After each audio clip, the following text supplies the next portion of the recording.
Attention bobsled riders! You will soon be embarking on a thrilling podcast down the icy slopes of the Matterhorn. So please remain seated, keeping your hands, arms, feet, and legs inside the bobsled at all times. Auf Wiedersehen! Hello, yodelers! Welcome. This is the Matterhorn Yodelers. I am your host today, Peter, with my co-host, Jason and Jackie. And today we're going to have some fun at Disneyland today. Yay! Yay! I love Disneyland. Disneyland. When will it open? So, yeah, right? Yeah, who knows? Heaven knows.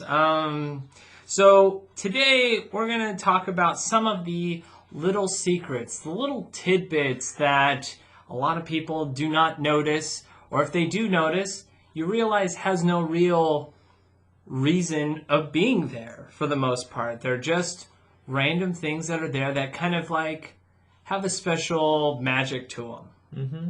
And we're gonna kind of tour through Disneyland. We're gonna go land by land, and we don't have enough time to hit everything. Well, we're probably gonna come back to this topic many times because we were doing that research, and there's a lot. There's so much. I was going through. I was like, that could be an episode. That could be an episode. That could be an episode. Right. Oh, So man. we're just gonna highlight on some of the ones that when you walk around the land. This will be information that, like, when you go with your family and friends, you're gonna look really cool or really nerdy. Yes. Be that pedantic little guest, like, tour guide. Oh, you know. totally. You're gonna be like, oh, did you see this? Well, this is a reference to this, and that is a reference to that. Yeah. So we're going to indoctrinate you in lots of absolute nonsense, but, is very special. And what makes Disneyland special, for sure. For sure. So let's start off on Main Street. Oh, can we do the entrance? Yes, let's start with the entrance heading into Disneyland itself. So, at the entrance of Disneyland, you see red bricks leading you into the park. And why, you ask?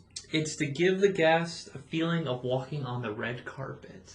I was like, that's so nice. That feels so special. They gave me the warm fuzzies. That was a more fuzzy. I was like, oh, copy and paste that. That was good. Throw that in the notes. Walt actually wanted red curtains on the tunnels, as if you were walking into a movie. Oh, that's cool. But there was no real logistically way of doing that because of the rain and all that stuff of how to preserve that. So they decided to nix that. Wow. Yeah. That was good. Okay, let's continue down Main Street. So as you enter on Main Street, we're going to enter on the right side of it. And on the right side, we have the Opera House, which a little random fact about the Opera House, that is actually the first structure that was built on Disney property. That was the old lumber house that they used to build Disneyland. So that was the first structure that was built, was in the location of the Opera House. But that's not what I wanted to talk about. What I wanted to talk about is, because the Opera House is home to great moments with Mr. Lincoln, but before you get there, right in that entryway of entering the Opera House, there's a bench there. And that bench is very important to Disneyland or / Disney history. It all starts there. Literally, the story of Disneyland starts in that entryway. There's a bench, a park bench, and that park bench originates Griffith Park in Los Angeles, and that's the park where Walt Disney would take his daughters to go ride on the carousel. And as the story goes, as he would watch his daughters on the carousel, he would think and say to himself, I wish there were a place where the children and the parents could have fun together, which that would eventually come decades later into Disneyland. So, like, it's really cool to see that Disneyland Stole the bench. And then put it well, in his park. people, it's funny though, because there's a thing about the bench where, like, Disneyland claims to have the bench, and so does the Walt Disney Family Museum claims to have the bench. And so I like to think of it as, I'm sure Walt sat in more than one bench and thought about this. So Yeah, it's kind of hard to pinpoint Yes. where the bench was. Unless he was like, I think it was that one. Or was it that one? Correct, because I even think there's one at Griffith Park that has a plaque on it that says Walt thought of Disneyland here as well. Yeah, but that's not Disney searchers. Those are some liars. So I would just like to think that any of those park benches is where the origins of Disneyland began. So we're on Main Street. And what's the first attraction you see on Main Street? None other than the train station.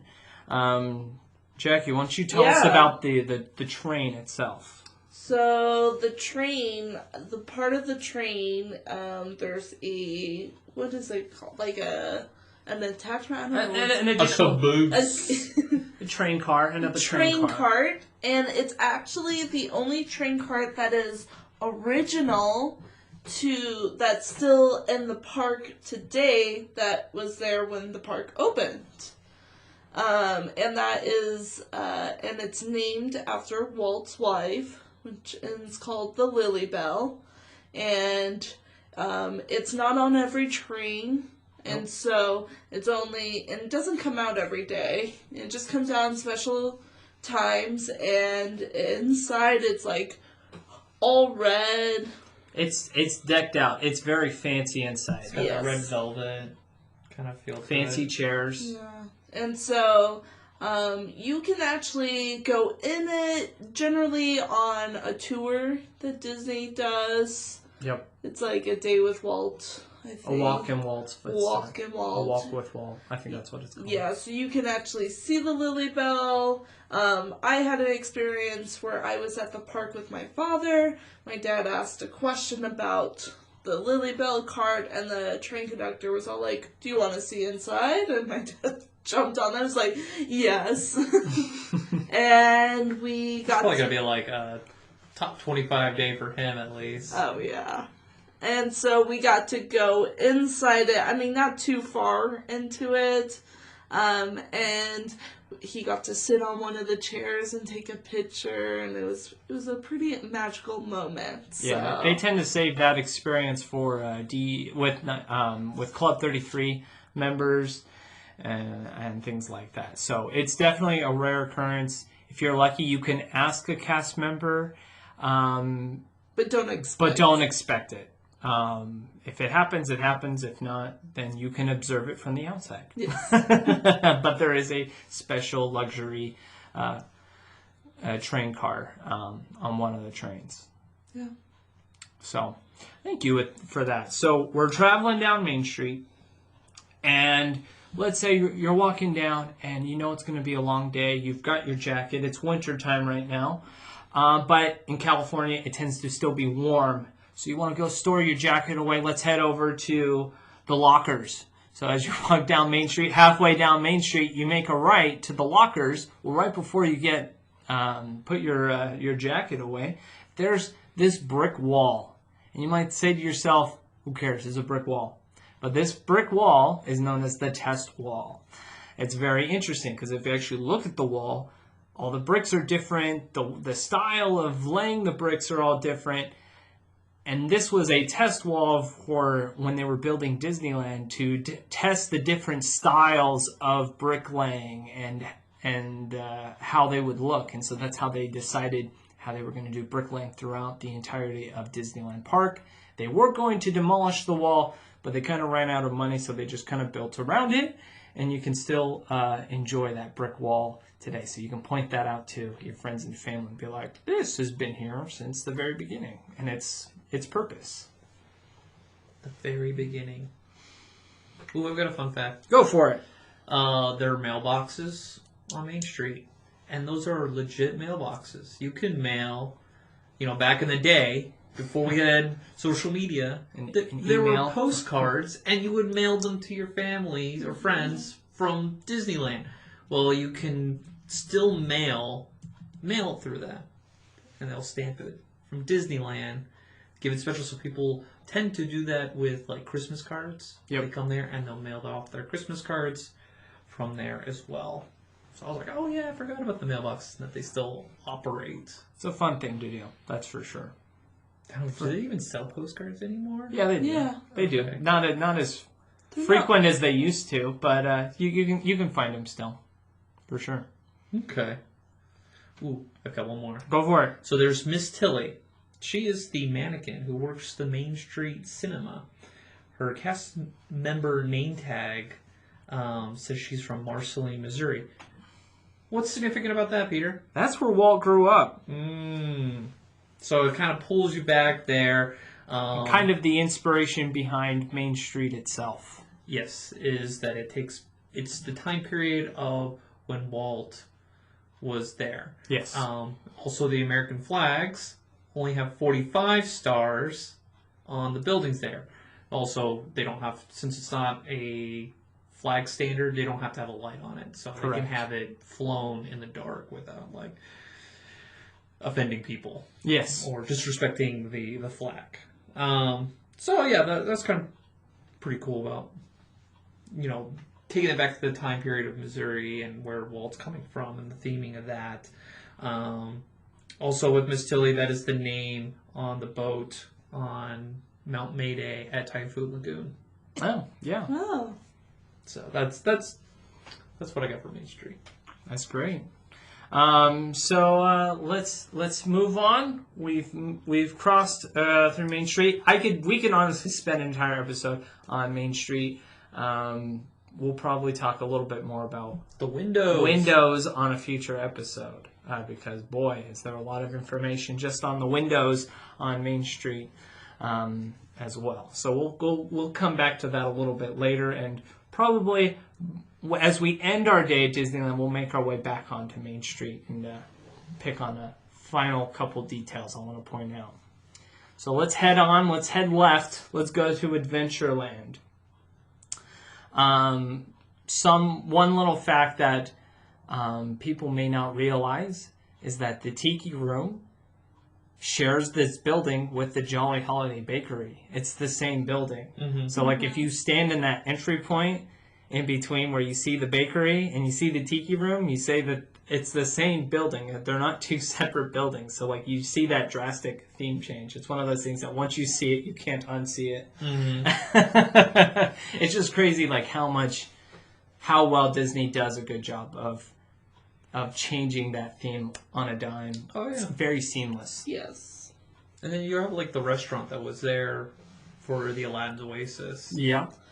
And, like, a way how Disney transitions to different lands is by the cement on the floor of, like, the different design of it with, like, different imprints. So, like, as you're walking into Frontierland, it's more like walking on dirt, and you see, like, horseshoe prints. And yeah, they had that at Liberty Square at Disney World, where they have this brown the river trail, of Pooh. and it's called the Pooh River. Yes. They teach you that when we were getting trained there, and I was like, how authentic to put a brown Pooh. We'll probably get back to that one when we do a Disney World episode, that's for sure.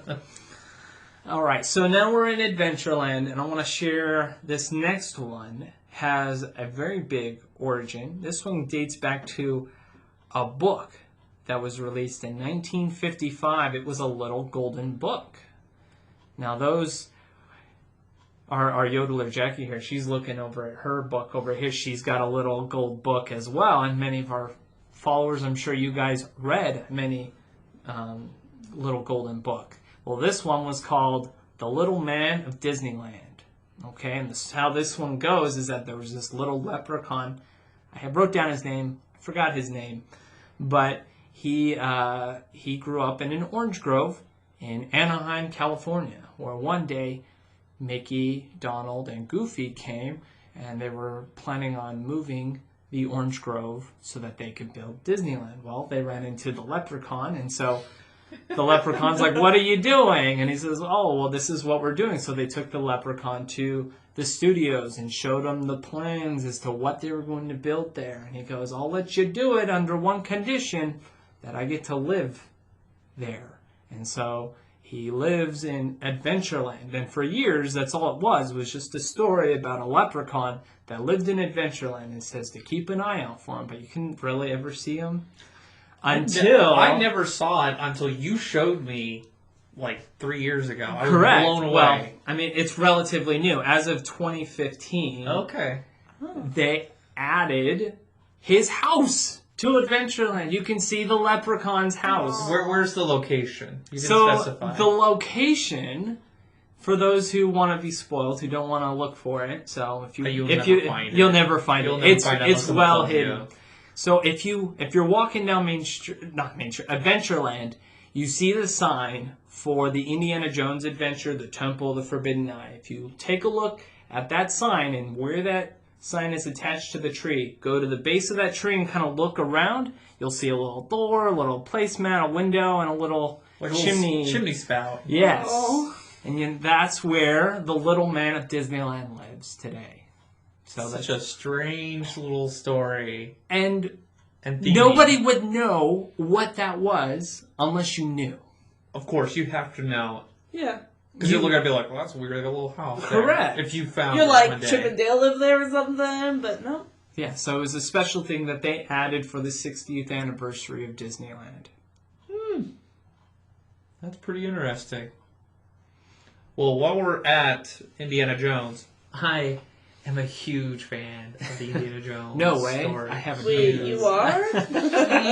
Huge fan. Like, yeah, can't even go into words. I've got a whole bookshelf of Indiana Jones material. But, all right, so I'm going to rapid fire some points. So the vehicles in the queue, there's a truck that is from the movie Raiders of the Lost Ark, and you have a minecart from Temple of Doom. I've walked through that so many times. Never thought that was in the movies. They're actually from the movies. Blew my mind. I was like, what? All those times. There's a skeleton hidden in the temple and can be found showing Disney magic because he's wearing Mickey ears. And so I remember finding it, but I was like, oh yeah, I forgot about that. There's also Eeyore's parking lot sign in the projection room. Do you know the origins of that? No, but I've been looking for so long. Not the I've origin, never but found I've it. never found it until someone took a picture of it and was like, it's right there. You have to ask a cast member because they've got a flashlight. Because there's always a cast member there, and he'll point it out. He'll be like, it's right there, and he'll shine a light on it. But the origins of the Eeyore parking sign is that when they were building the Indiana Jones attraction, they had to build into the parking lot of So it's Disneyland. Eeyore's parking. And that was Eeyore's parking lot was right there. And so that's why Eeyore's parking sign is located in the attraction. Oh, cool. I like that. All right, last fact. There's a restroom in the queue. Which I didn't even know about. Yes. I wasn't even aware And of that. I'm assuming it's by the drinking fountain that's in the queue. That's where I think it's at. I've never been there. I think I've seen people go. I can't nail it down. So there's a bathroom in there. You could probably ask cast member there, but it was built in there because the queue is so long. It is the longest, but it's the best queue experience. It's arguably one of the best queues out of any Disney park in the world. I love it. That's all I got for Indiana Jones. Great. Well, now we're moving on to New Orleans Square, which I know So much. Jake has got a lot on this So one. much. Did you guys know that there's a flag of Louisiana that's flying in New Orleans Square? Where at? I have no clue. Oh, okay. It's just close. it's up it's there. It's, in there. It's on one of the It's buildings. flying. Yes. I had no idea. Blown. I was like, well, that's really into the theming. And There's actually a funny story when they opened New Orleans Square. Walt invited the mayor, and the mayor's all like, "Oh yeah." Oh, Walt's like, "Yeah, it's just like New Orleans Square but cleaner." And he did not like that. The mayor did not like that comment. there's not drunken partiers. Oh gosh. Well, we all know Disney is swept like what every 20 minutes. Every That's 20 right. minutes. Every That's 20 right. minutes. Good luck, Mayor of Louisiana.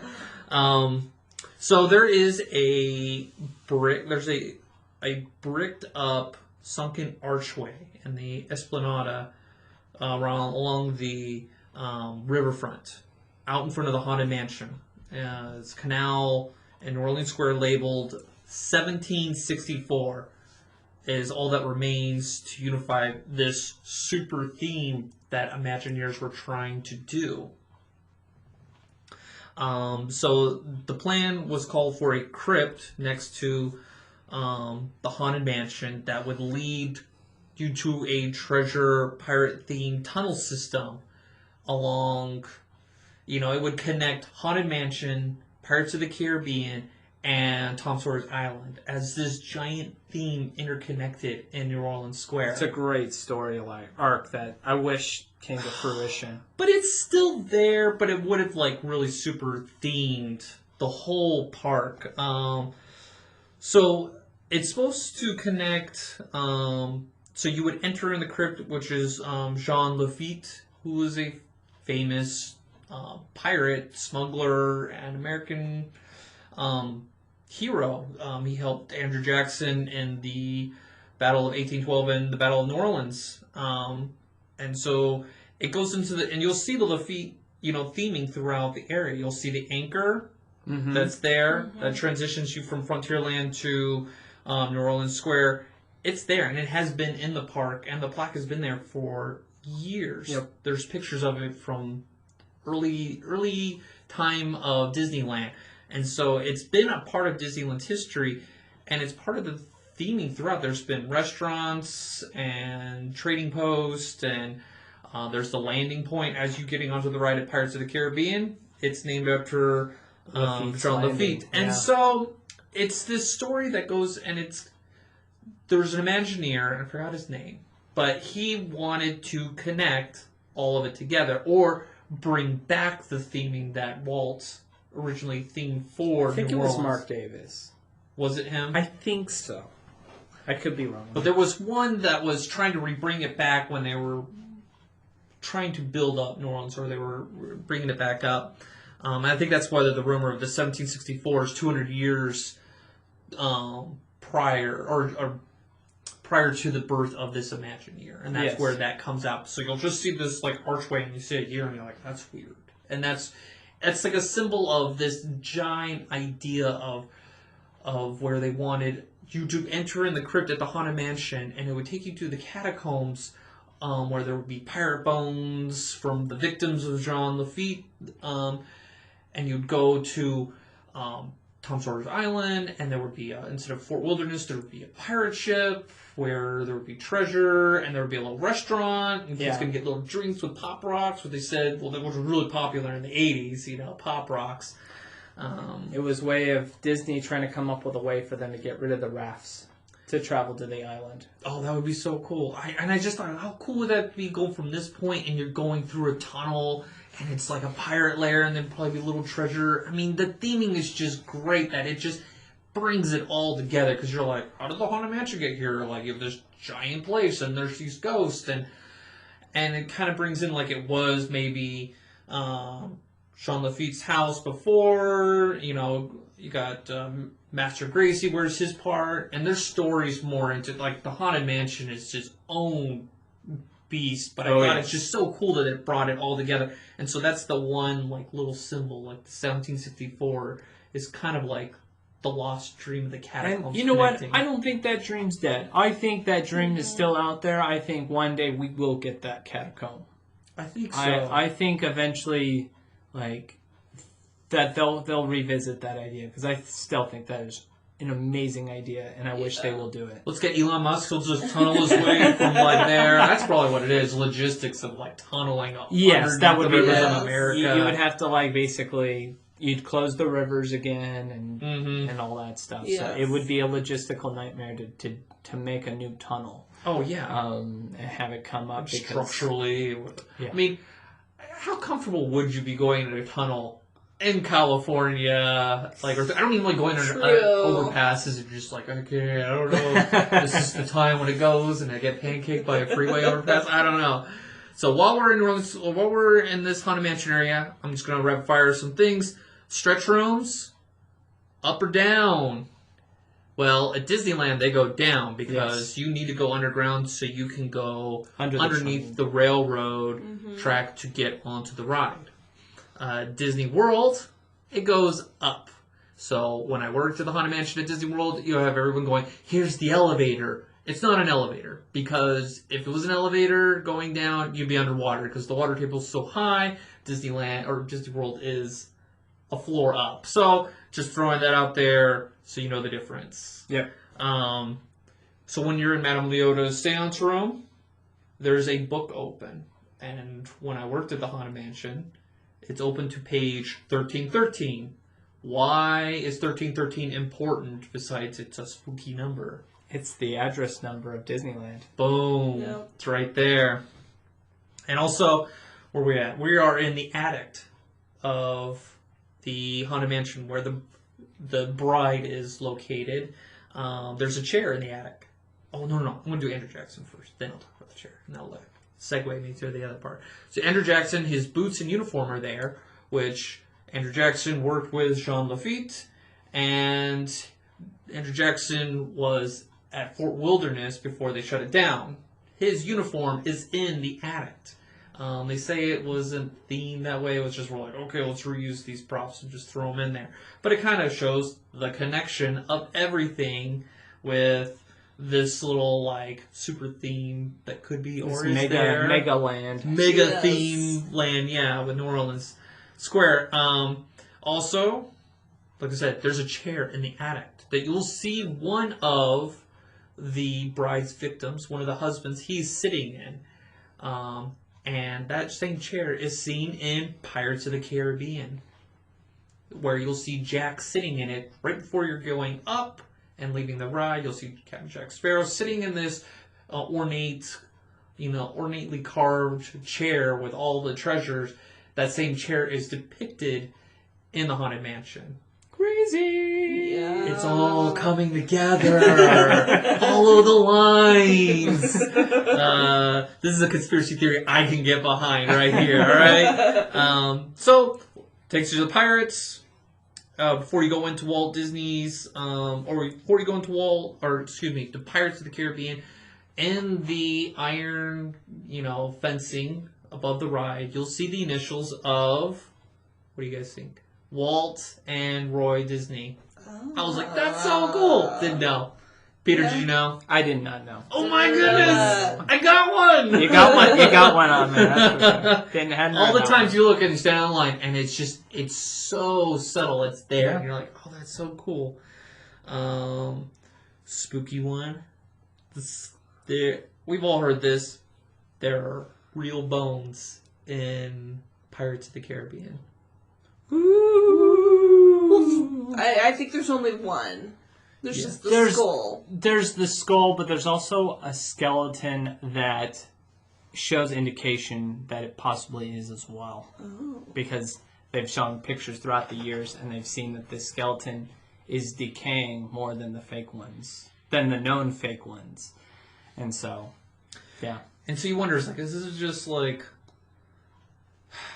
are these just cast members making up things? And there's kind of like reporting Yes. of that the Imagineer employees got with UCLA Medical Center and got these bones from them to give an authentic feel to it. Walt thought that the fake ones at the time just didn't look real enough. And so the story goes is that they made a deal and they got some real human bones. So those who sold the land to Walt did so, or if they didn't, their bones are now there. Now that's a conspiracy theory I can get behind. No. So as we're exiting Pirates, you have the Pieces of 8. Do you know where that is, Jackie?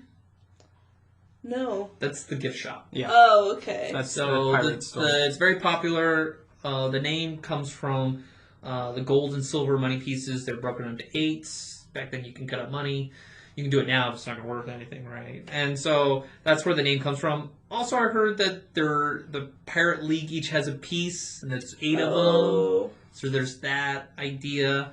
So there's a monkey chandelier, and there's a monkey on a chandelier in there, and that's the inspiration for Little Jack from the movie. Aw. And then Jack Sparrow's voodoo doll, it's there in the Pieces of 8 store. It's behind the silver chalice. So if you're a huge Pirates fan, look for it. It is one of my favorite gift shops at Disneyland. it's got a great theme. Yes. It's like it is. It was cooler when they sold the guns. Oh yeah, before they turned them into like. Oh yeah, when they were like they looked like real guns. They looked like real guns, and then they put the orange caps on them, and now they don't even sell them anymore. Yeah, then they turned the like Woodstocks to blue and orange. Yeah, so we grew up. They were like real guns. Like my parents, they bought me one that it looked real. It looked real. It was metal. Yeah, It was so heavy. Cool. I remember playing with it. Oh, I learned how to like twirl it around like I was a gunslinger. It was a legit piece of toy. Yeah. All right, I'm going to take you there. There's one more thing in the Pirates area. You have Club 33. For those who don't know, it is a super exclusive VIP Disney club, and it is really expensive. Do you know how much it is to get in, Peter? It's like 10 or 20 grand. Or It's like something 25. But the thing is, if you even have the money, it's There's a wait list. long wait list. I heard it's up to 15 years. Yeah. Mm-hmm. And so you get the annual, like you get the membership, and then you got to pay an annual fee, which is like $10,000 Yeah. annually.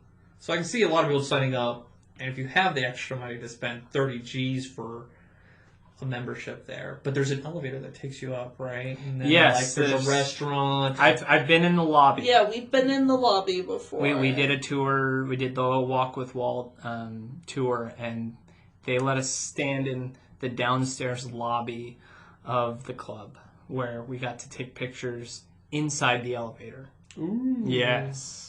Mm-hmm. And so at one point, it was the only place in all of Disneyland that served alcohol until Star Wars Land. Correct.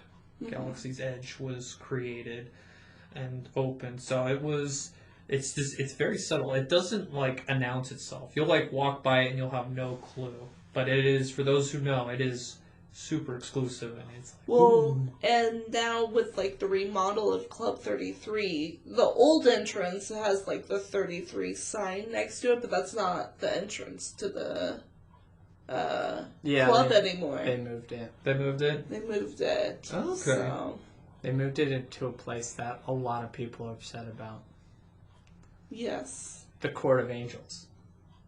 Do you know what the Court of Angels No. is? With the big staircase. It was this like big secluded outdoor space yeah. that had like a spiral staircase that went upstairs. It was like a place to eat lunch. Yeah, it was really nice and peaceful, but they blocked it off, and a bunch of Disney fans were sad that they lost their Court of Angels. Yeah. But supposedly I heard Disney's working on making it so that it can come back one of these days, but we'll see. We'll see. So let's take the train station. Okay. So Peter, you got something really special at the train So station. at the train station, this is probably one of my favorite things I have with that I have with when I go to the park with friends and family is that like, well, because honestly the New Orleans station is probably the station I feel I use the most because I feel it's the most accessible out of all the stations. It's right next to the bathroom. It's right next to the bathroom. It's close to the main path of everything.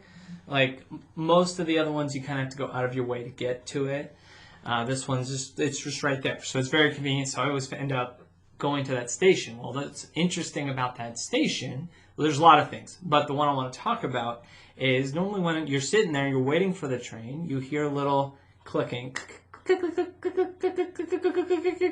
And obviously you can recognize that as Morse code. And there's always somebody there that's always like, I wonder what that Morse code is. And so that's when I come up and look super nerdy and go, let me listen. And I look really like I'm concentrating, listening on the clicks. And I go, to all who come to this happy place, welcome. Disneyland is your land. And it's the opening speech, or most of the opening speech. Like it's only a portion. It's only a portion of the opening speech of Disneyland. But next time you find yourself at the New Orleans station, you can be that person that's trying to listen to the clicks and be like, to all who come to this happy place, welcome. And at first they'll be like, is that real? And be like, that's really what's happening there. Not that you know what the clicks are. I know Morse code. It's just one of those fun things that you can have fun with other people with. For sure. So we get on the train, and one thing I like, because there's an Indiana Jones theme, there's, as you're riding along, as you're heading towards Toontown train station, to your left, the opposite side of the scenery, because you're usually just looking at the scenery, if you look to the left, at one point, you'll see like an outhouse and a little house that says Indiana. And this is a reference to George Lucas's character Indiana Jones, because in The Last Crusade, they mentioned that Indiana is named after the dog. The dog! Fond memories with that dog. So, again, another Star Wars, another George Lucas character, reference right there.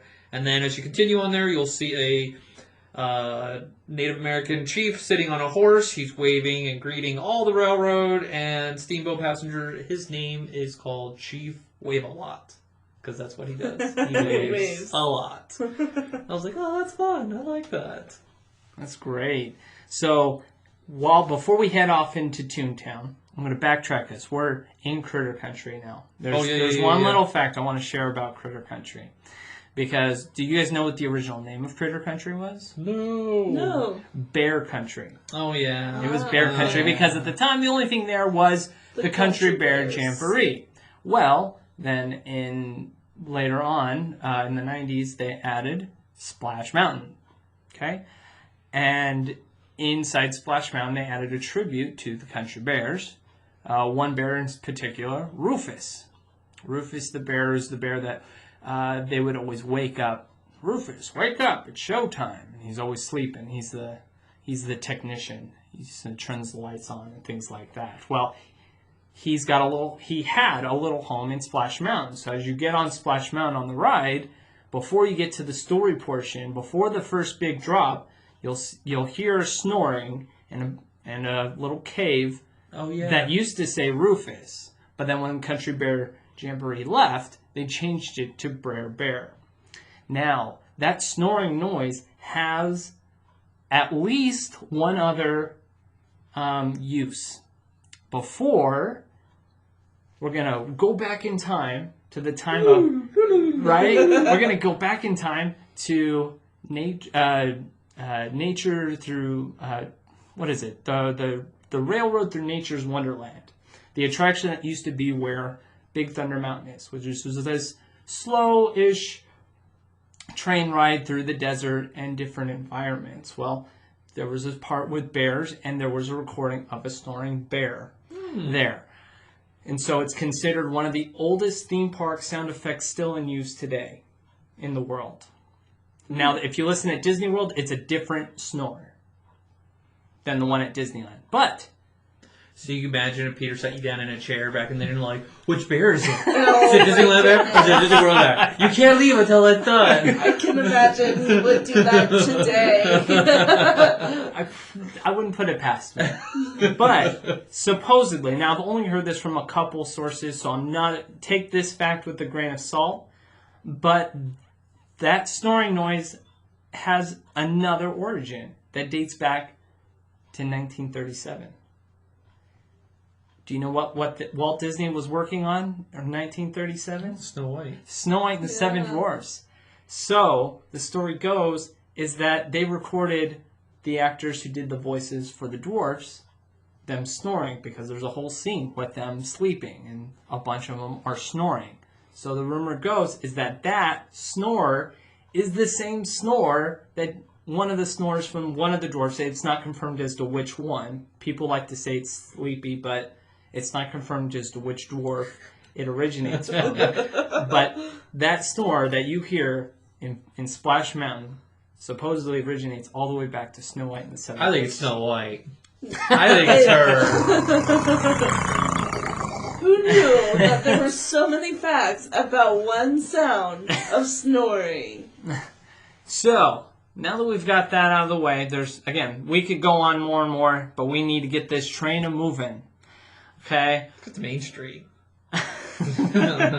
So let's move on into Fantasyland here. Okay? So we're in Fantasyland. There's lots of little tidbits.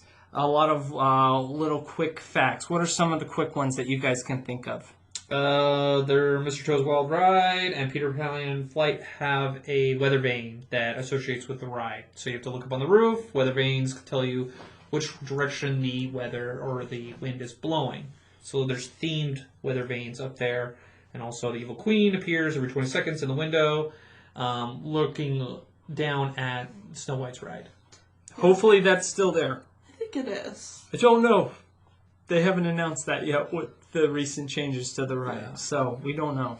Yeah, the carousel came from Canada. Toronto. Yeah, and they say it's probably older, but they have documents saying it was 1920 was the age of the carousel, but they believe it's to be older. And how much of the original that's there, I think that remains to be... It's one of those things. If you bought a boat and replaced all the outside portions of the boat, is it the same boat or is it a different boat? It's one of those situations. Like, how much of this is really the same? Yeah, but with the carousel, there is all the horses on the outside are the most decorative horses, and they have the most detail. And one of the horses is called Jingle. Jingles. And this was Walt's favorite horse. Walt's wife's favorite horse. And Walt's favorite horse. Oh, okay. You like what your wife likes. Remember? That's true. That's true. And you like what you so like. this horse, Jingle, is also called the lead horse. So before the, technology got better and the ride system, the cast members would keep an eye on Jingle of how many times it would go around to control the ride. So Jingle is considered the lead horse. I did not know that one. Yeah. And so actually all the horses have names, and you can get a list of all the names at City Hall. But going back to Jingle, Jingle's got dedicated for Julie Andrews, and it is now more of a Mary Poppins horse. And so when Mary Poppins rides the carousel, she rides Jingles. So she kicks the kid off. Get off my horse. Why Julie Andrews? Do you know? I do. Okay, I'll share. So the reason why Julie Andrews got her own horse wasn't because of Mary Poppins. That's just they did that because it's presumed it's because of Mary Poppins. It's because she was the ambassador to Disneyland during the 50th anniversary. So if you look on the horse, it has a little 50 on it as a sign of her being the ambassador of Disneyland during that celebration. So where's the 49th ambassador? They're like the one in the back. He's got a broken leg. You got the leg of that garbage can on the docks. Yeah, but funny story about Jingles and Mary Poppins' horse now is I met Mary Poppins on her horse, and that was the first moment I fell in love with Mary Poppins. And for those who don't know, I am obsessed with Mary Poppins. So I'm obsessed with Indiana Jones, and then Jackie's obsessed with Mary Poppins. And then Peter's got a secret love affair with Meg from Hercules. That's a secret. That's a secret. This is the secret episode. Well, this is a secret that dies with me. And my wife does not like the fact that I've kept this secret. She doesn't even know this secret, and she's mad at me because I haven't told her. So it's fun to hold secrets out when it's pointless. Yeah. So another little secret or a glimpse into the past. In a prior episode, we had an interview with our father, Yodeler, where he talked about one of his favorite memories was a shop, the Tinkerbell toy shop, okay, where he got to pick at least one toy, and that was a special memory that he held on to. Well, now that shop doesn't exist. It's now the Bibbidi Bobbidi Boutique if you want to spend $500 to dress your daughter up like a princess.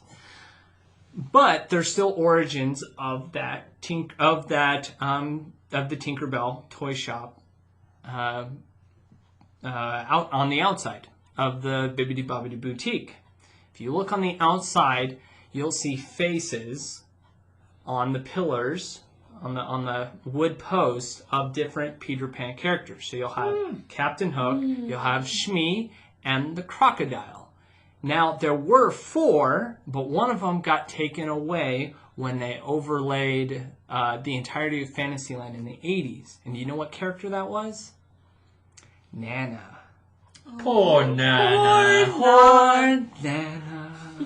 That's right. You set us up for that, didn't you? I totally set you up for that. Yes, that was totally on purpose. So that's a little thing there. Another random tidbit for Fantasyland is that in the past, before you got to ride attractions, you had tickets. You had to use tickets. Well, you can actually still see a lot of those ticket stands still inside Fantasyland, especially.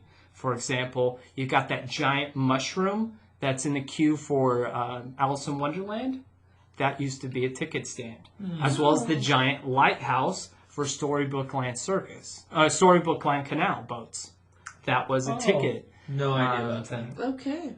So, you'll see little things that they've obviously, like, you won't be able to see the doorway where the cast member used to sit in. Now they've sealed and closed those things off, but those things had purposes before looking like that.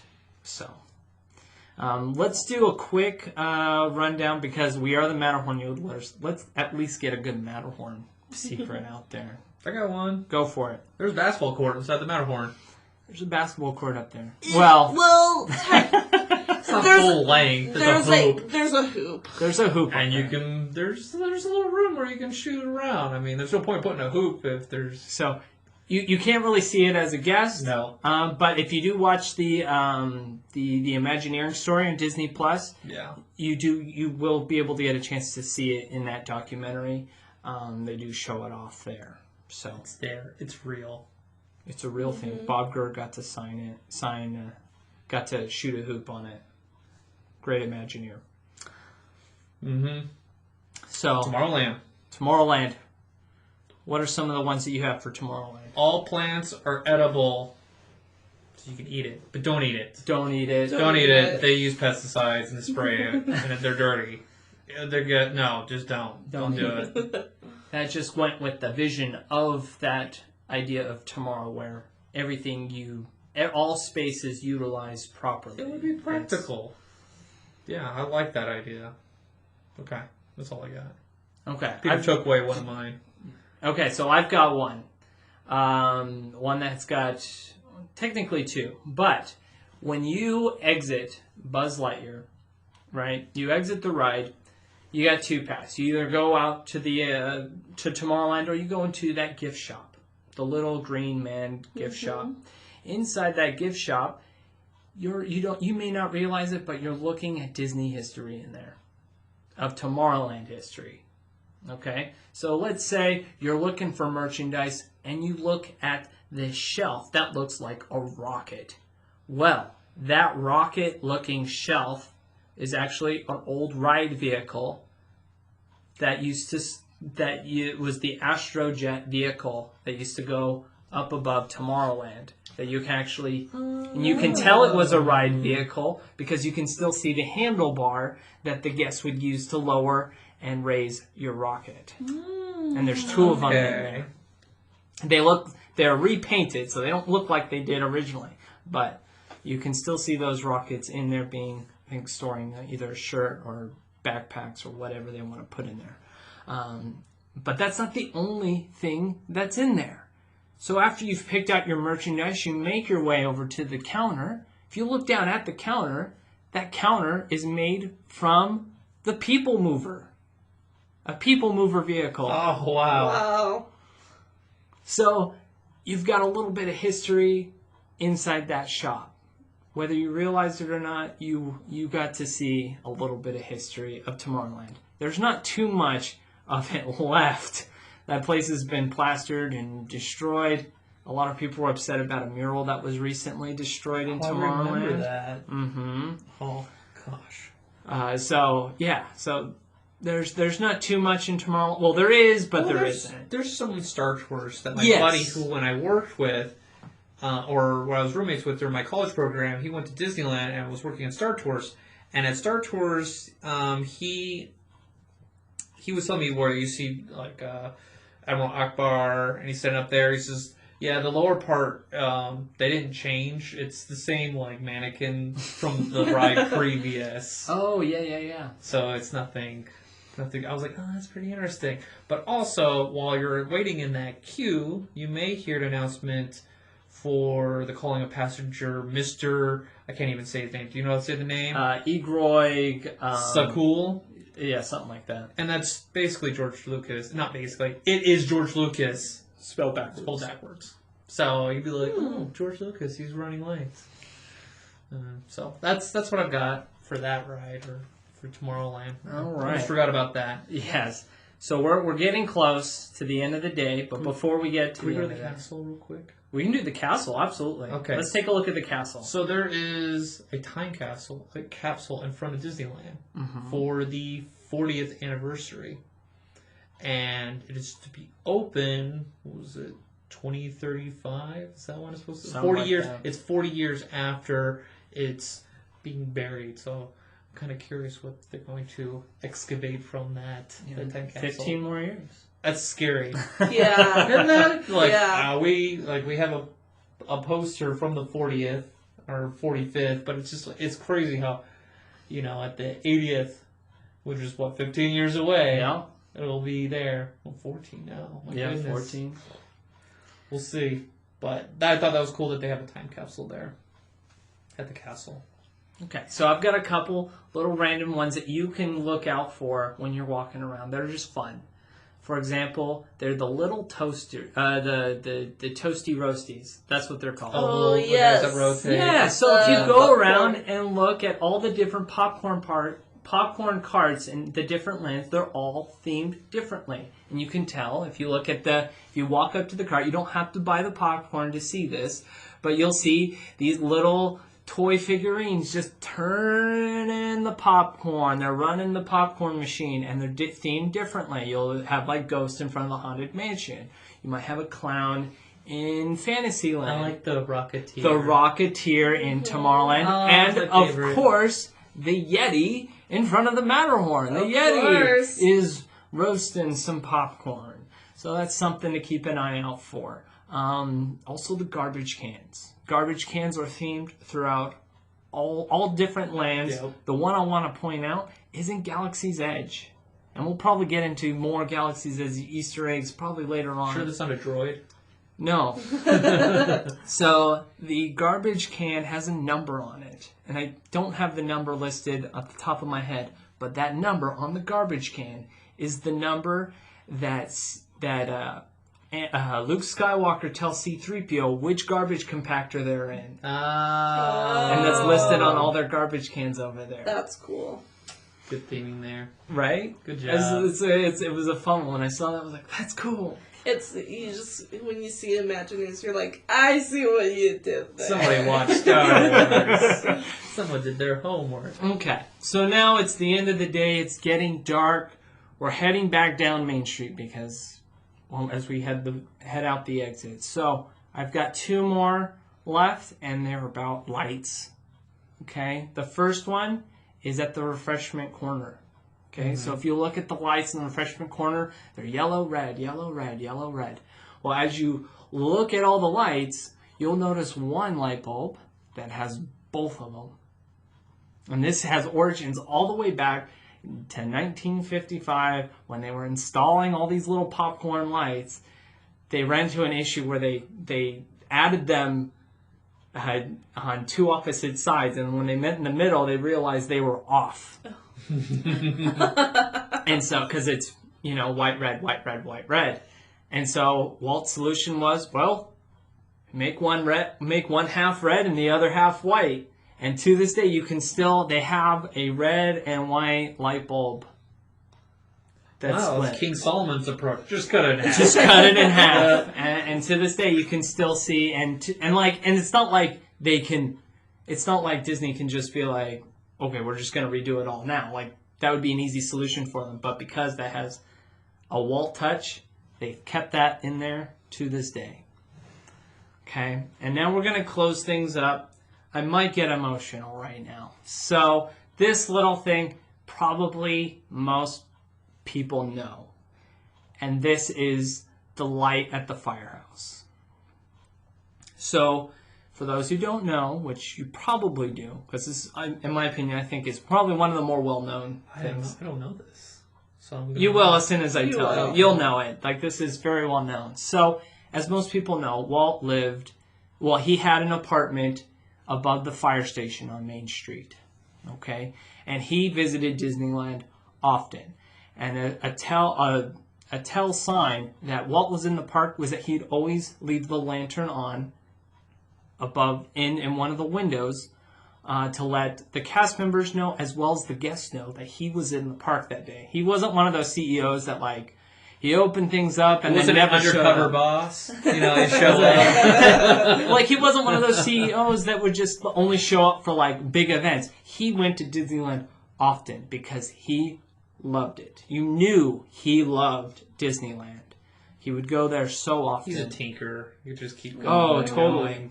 He would show up before the park opened and would drive his Main Street vehicles up and down before the park would open. He loved Disneyland.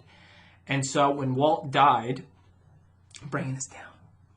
When Walt died, Disney management decided to keep that lantern on as an indication of Walt always being present at Disneyland.